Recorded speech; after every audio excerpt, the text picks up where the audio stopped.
Hello and welcome to Couples Drive, where married couples share their stories from when they met, courted, got married, and beyond. I'm your host, Atuboyan. This week we're picking up from where we left off with Claire and David. This is part two of my ride with them. Take a look.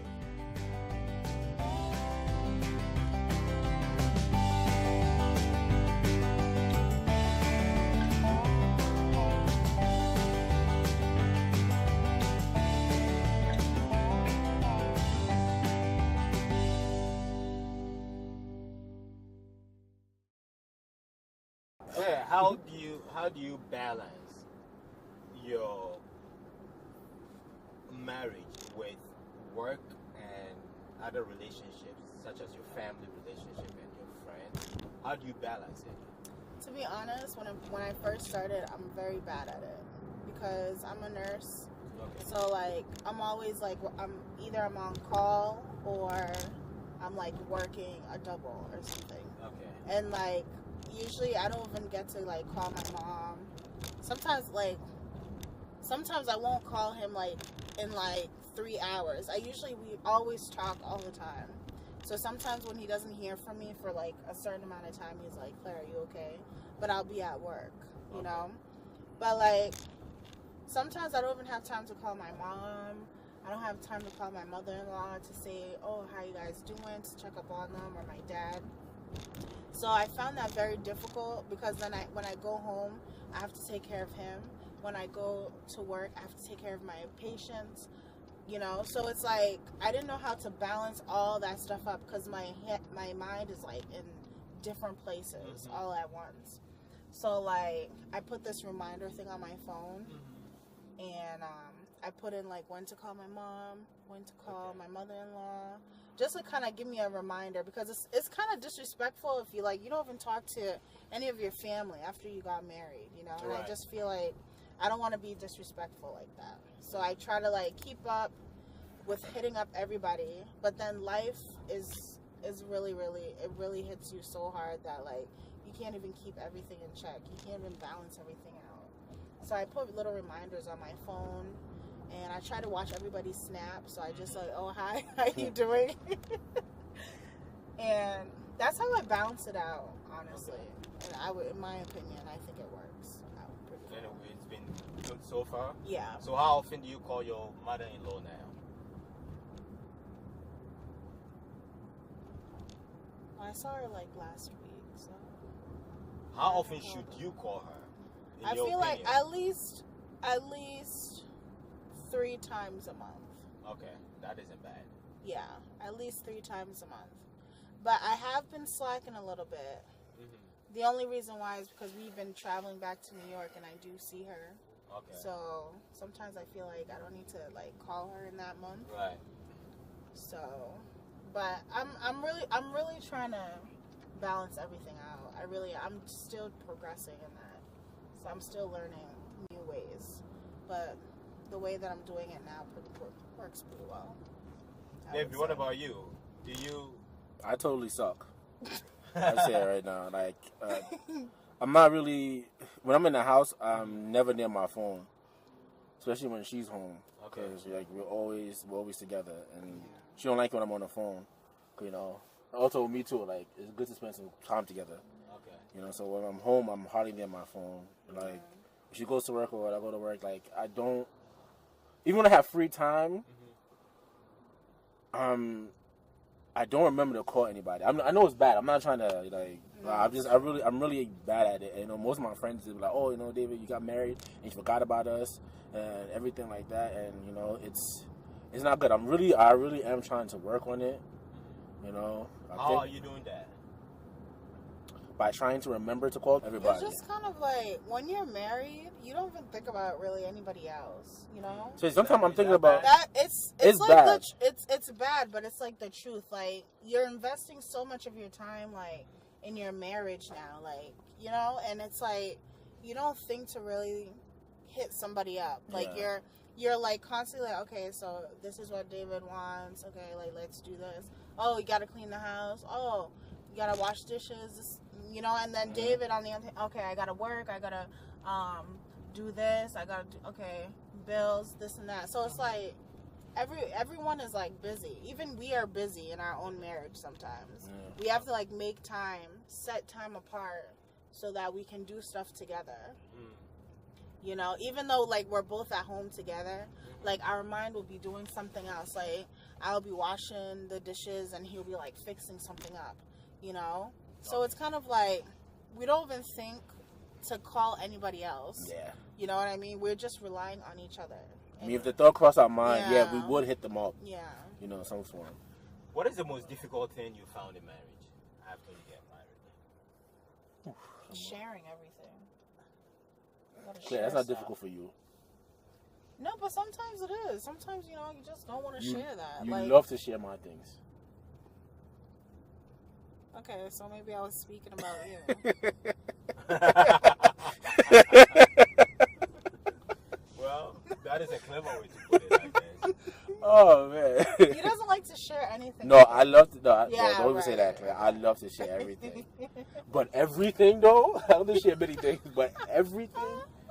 Listen, that's what everybody gotta know. When you're married, You have to even file taxes together, and even that they take Yes. a large amount of money out. when Like, you're married, you have to. Everything is together. So if you feel like you can buy something, you know, and enjoy it yourself, get that out of your head because your spouse is going to enjoy it with you. You know, it's not a problem, but But why is that difficult then? I mean, because well, like you're not used to it. Like my whole life, that's I was true. enjoying Yeah. things on my own. yeah, You know, like whatever I can on my own. I don't have to worry about anybody else. I see. You know, now it's like I get it. And sometimes like you have to know that if you're getting something that both of you can have, if you go out, let's say you're ordering something. I know my wife like would like to partake in anything that I'm enjoying also. So it's like I can't go home empty, single-handed, like just for myself. I have to always remember about her. I know before one time when we was fresh in marriage, but my wife went to work, and I didn't realize that like she didn't. It was cold, so I didn't realize that she didn't take anything like a sweater or anything because earlier the day was kind of like good, but you know got cold. So in the night, I came in my hoodie and everything, nice and snuggled. So I came and pulled up at her job, and she came out and she said, "Oh, David, you didn't bring anything for me?" I was like, "Oh." She's like, "It's cold. You just thought about yourself. That's why you're wearing your hoodie, right?" And I was like, "Oh my gosh!" Like I wasn't really thinking about it like that, you know. So now it's like every time I go, even on a hot day, I still take something just in case, just so that you know she knows I'm thinking about her. Just act as if you are. Yeah. So it's like right now you have to get used to just thinking about somebody else because you're not on your own anymore, and it's something that you have to take time to get into. Because I got married when I was 30 years old. And it's like, for those 30 years, or let's say even when I became aware of myself, let's say like 8 or whatever. So like 22 years. yeah. All I thought about was myself. If I had to get anything, it was just like myself in general. But now it's like, I would take care of a whole other person now. On that note, let me ask you: how prepared do you think you were when you got married? I don't think you're ever really Prepared, yeah. honestly, because we're still finding stuff out, like new stuff out about ourselves and even with each other. Right. So, like, I don't know how much you can prepare yourself for marriage because, in my opinion, like, it doesn't really exist. Because somebody can tell you in their, like, marriage, oh, be patient, have understanding. But if you yourself don't experience that, you will never understand what somebody else was saying. Right. So, to the extent of preparing, honestly, I don't even think I was prepared that well. Like, you know what I mean? Yeah, like, no, it's like, we'll go through marriage counseling. They'll be like, okay, like, this is how you take care of your wife. This is how you take care of your husband. Oh, you remember this? You remember that? Oh, you know, divorce. No, don't do that. This and that and that. But it's kind of like, to what extent? Like, you can't really prepare yourself like that because you haven't experienced it. Right. I just feel like that's my opinion. yeah, just like what she said, like, even when somebody tell you to be patient, like, every situation is different. Yeah. And as humans, if something happened, the first thing is not to be patient. Sometimes the first thing is just to react. Yeah. You know, so even when they can give you all the marriage counseling advice that make your marriage better, but when the time comes, it's not only about being told; it's also about practicing. Yeah. So the first time you might fail, you might not be patient, Yeah. but once you notice your mistake, you continue to practice on it. Like, you know, if you feel like you're about to get mad, and you sit down and you calm down and you back up. And just like my wife said, that you can never really be prepared for marriage. You can be prepared financially, maybe, yes, Yeah. but like mentally and physically, it depends on the situations that come to you. Because you don't really know somebody until you get Yeah. married to them, until you live with them. Yeah. You know, you would never really know But anybody. personally, like, at what point, you know, do you get to that state of consciousness or state of mind where you tell yourself that, okay, now I'm prepared, I'm ready for this? Well, with me, I'm going from like my point of view. Like, since I was 17, Okay. I've been praying to God Okay. for like a specific kind of woman that I would like to get married to. One who can cook your love. You know, strangely enough, I never actually that wasn't one of my wasn't one of my criterias, cooking, which I still thank God heavily that He blessed me with somebody, because you know, it could have came to a point where I could have got everything, but because I never asked for somebody who could cook, maybe this person would have been able to cook, but God knew me. But when I was 17, like I used to pray to God, like because I heard a Creflo Dollar preaching, and he said that whatever you want, you have to ask God for. Like, you have to be specific, especially if it comes to the woman that, or the person you want to spend the rest of your life with, you know? Right. You have to, you know, be specific. And it's not something like I'm saying everybody should do, because everybody's different. Some people think that, you know, you shouldn't go to God with a shopping list or whatever, but God will meet you at your belief. If you believe that, you know, you will give God these certain qualities that you're looking for, and God will meet it, then He will meet it. So, you know, I went to God, and, you know, I prayed to God asking Him to bless me with a woman with certain qualities. And then, like... And what are some of those qualities? One, she has to be beautiful. No, sorry. One is God-fearing. No, yeah, that was number one. God-fearing. You know, two, she has to love me as much as I love her. Okay. Three, she has to support me and encourage me. She has to adore me. You know. Does she adore you? She's more than what I could have ever asked for. Oh shit. Oh man, I honestly didn't think I could find somebody who would love me more than I love them, but the person's right here. Like, she loves me, but a man can never compare himself to a woman when it comes to emotional things, you know? Okay. Because a woman can love a lot more than a man can. That's true. So, you know, God did that. I was like, one, she had to be like, you know, beautiful. She has to be beautiful to me. I don't care if she's beautiful to anybody else, but I must find her like beautiful. Right. You know? I need to be able to talk to her about anything and everything. You know, we should be able to sit down and plan for our future and the future of our kids. You know?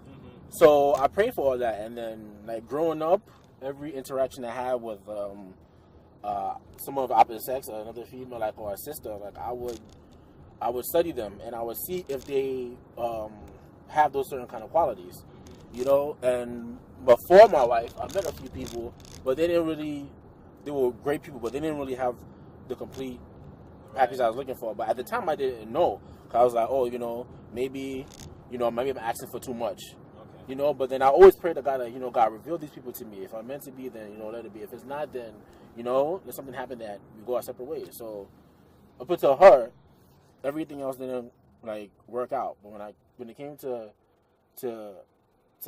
Claire, it was like at that point that I've known Claire for before we started courting. I think I've known Claire for 2 years before we started courting. So I knew her before. Right. You know? And I knew I liked her from before. But somebody else came into the picture, and the person was closer, so I thought that, you know. But at the time, I wasn't really close to Claire like that. So when things didn't go right with me and the other person I was talking to, that's when I was like, God, you know, I'm going to clear my mind. I don't even think about anything. And that's when Claire came back into the picture. We started talking. And then I re-noticed everything I noticed before. So, you know, as we kept on going and going and going, I just saw that I kept on getting better and better and better. So then I was like, you know what? And at the time, I was ready. He's like, you know what?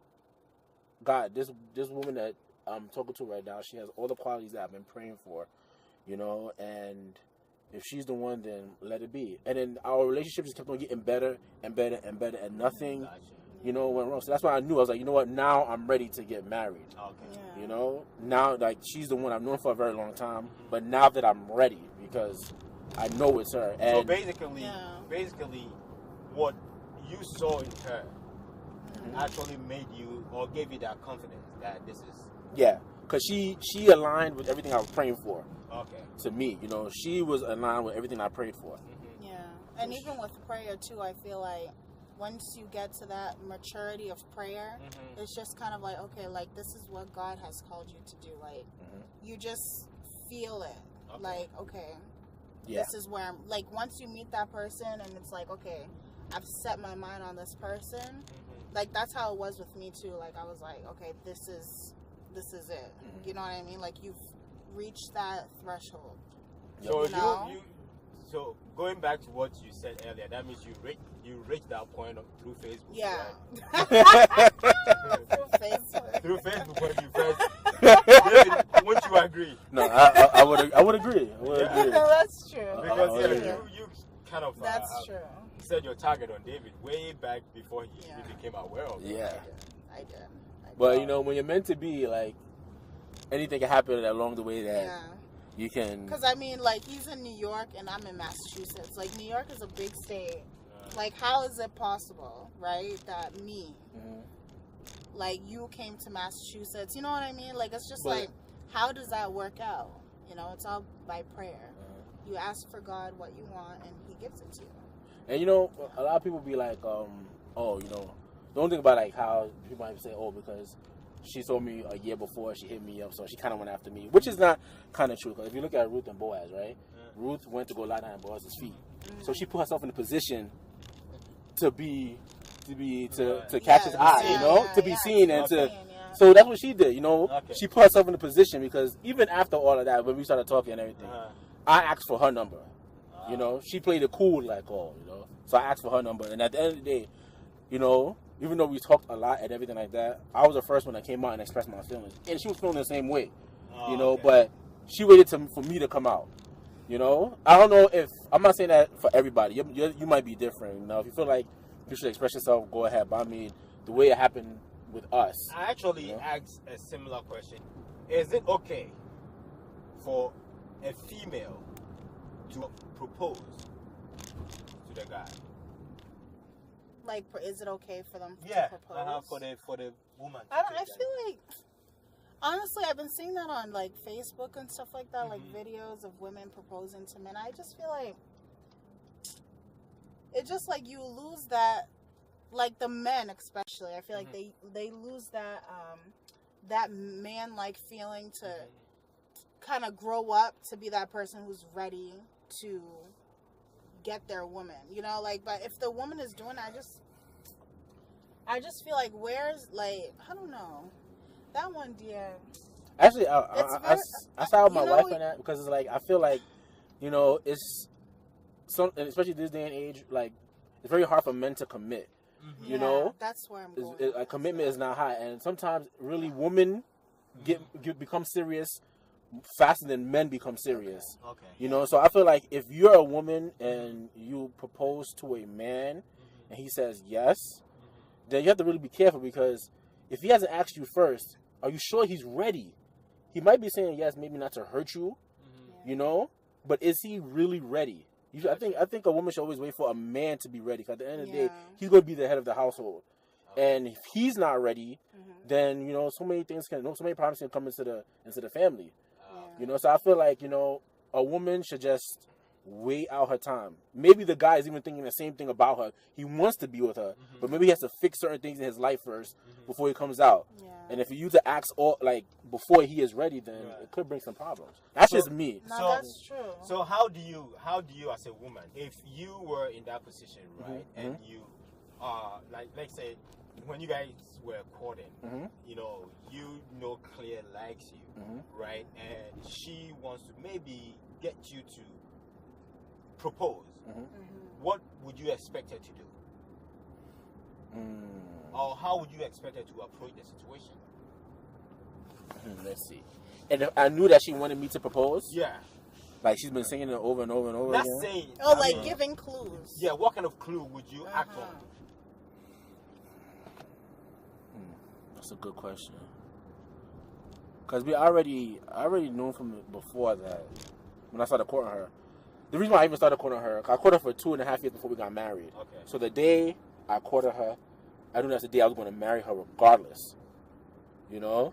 I feel like everybody is different, like how they think.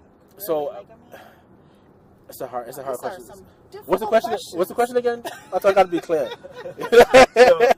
So you have this female in your life. You're talking to her, right?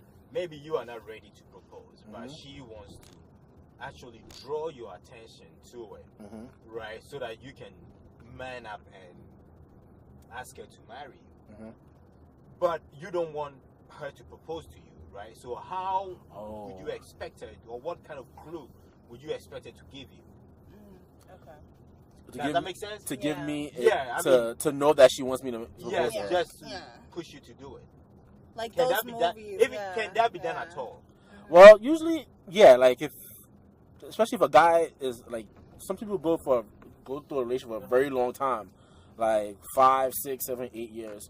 And I think like for what she can do is maybe start talking more about family, like subtly.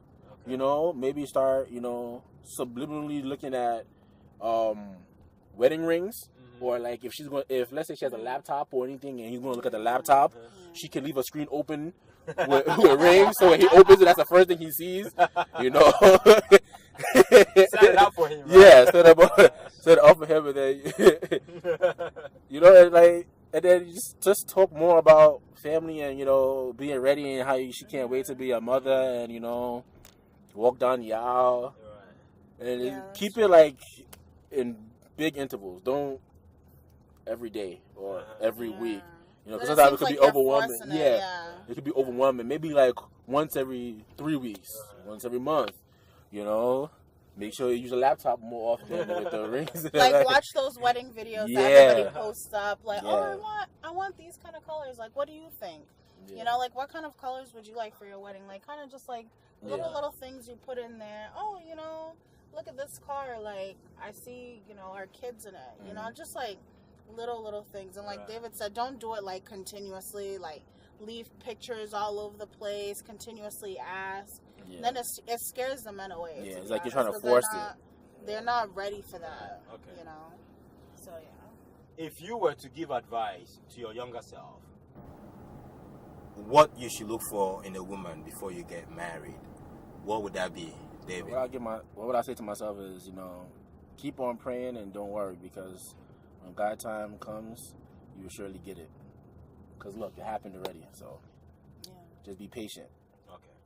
Yeah. And Claire, younger Claire, your daughter comes to you, Mom, I'm ready to get married. I would say, does he know God? Make sure he knows God. Make sure he's God-fearing. I would say make sure he's financially stable, because he needs to take very good care of you, because me and your dad, we're going on vacation. We won't be here. So you need to find somebody who's going to take care of you. You as well, find yourself a good job as well, so that, if anything, you and your husband will be able to work together. I'll also tell her, find someone who is understanding, who can communicate, someone who's going to talk to you. You guys can talk to each other. You feel comfortable talking with, and make sure he's very understanding of everything, even financially, even with money. Make sure he's understanding of all those things, because you need to find somebody who can really, if something happens, they can pick up the slack. That's someone who you can work with. That's what I would tell my daughter. And you too, you gotta be patient.